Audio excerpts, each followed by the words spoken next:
Reading an analog clock requires a level of mental gymnastics we rarely acknowledge. Because we are trained from childhood, we often overlook the invisible math required to simply check the hour. Consider the standard dial. When the long hand points directly at the numeral 3, it mathematically represents 15 minutes.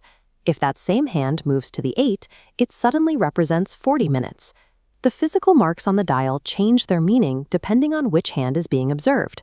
For the minute hand, a tick mark equals 1 unit. For the hour hand, that exact same physical mark represents 12. This system forces the brain to perform continuous, subconscious multiplication. You are never observing raw data. You are decoding a set of conflicting symbols. The Solus civil time standard was engineered to eliminate this friction. It is a metrological system designed for direct observation without mental translation. The system is built on 3 pillars: simplicity, where time is read as is; consistency, through a rigid base 12 structure; and natural rhythm. Unlike measurements used in particle physics, this civil standard exists solely to organize the daily lives, labor, and agriculture of citizens. Its foundation is the day itself, defined as exactly 1 complete planetary rotation, measured from midnight to midnight.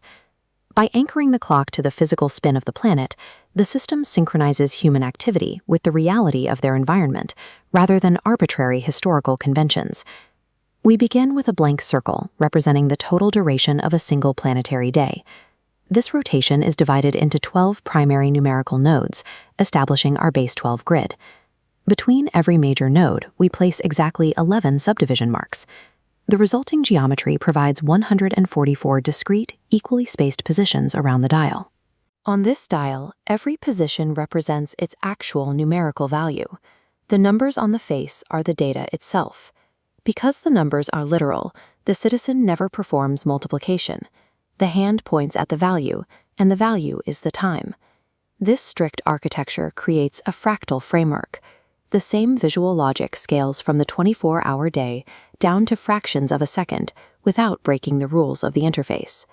The standard civil clock utilizes a hierarchy of hands. We begin with the slowest indicator, the short, thick day hand. For the day hand, the large numbers track Solus hours, each equal to 2 Earth hours. Here, the hand points to 4. Next is the short medium hour hand, which tracks tenors, increments of 10 Earth minutes. It points to 2. The medium tenor hand provides everyday precision by tracking minutes. It points to 8. This is the rule of self-similarity. Large numbers always represent the hand's primary unit, while the small divisions always represent the next smaller subunit. Time is read sequentially from the slowest hand to the fastest. This specific readout is 4 hours, 2 tenors, and 8 minutes. By aligning the visual interface with mathematical reality, the user reads a 3-hand chronometer with 0 calculation. High precision is achieved in daily life without the need for additional faster hands that might clutter the display. The subdivision marks function dynamically, serving as the exact subunit for whichever hand points to them. If the hour hand moves past the primary number 2 and lands on the 5th small subdivision mark, the interpretation remains direct. The large 2 indicates our primary unit of tenors, and the 5 small ticks indicate 5 minutes.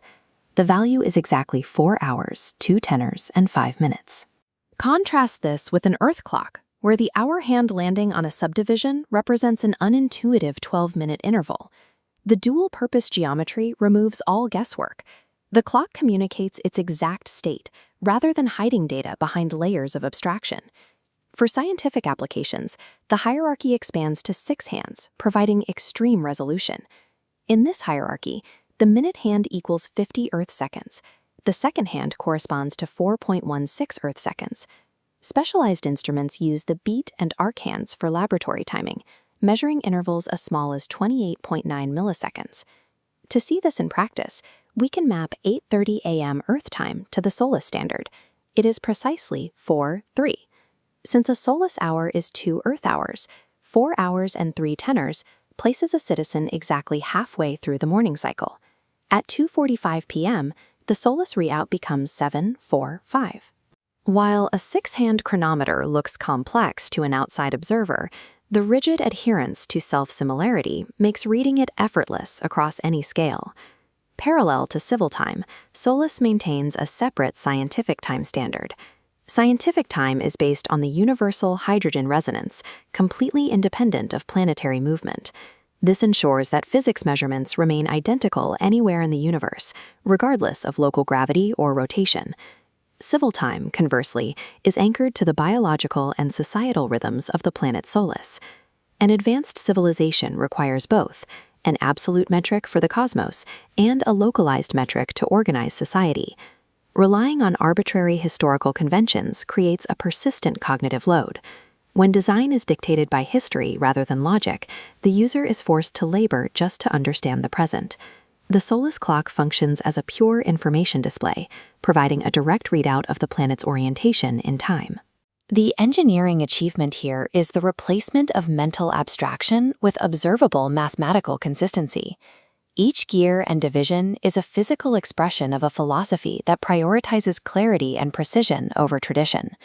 True information design is achieved when the interface perfectly mirrors reality, removing the friction between the human mind and the data it seeks to understand.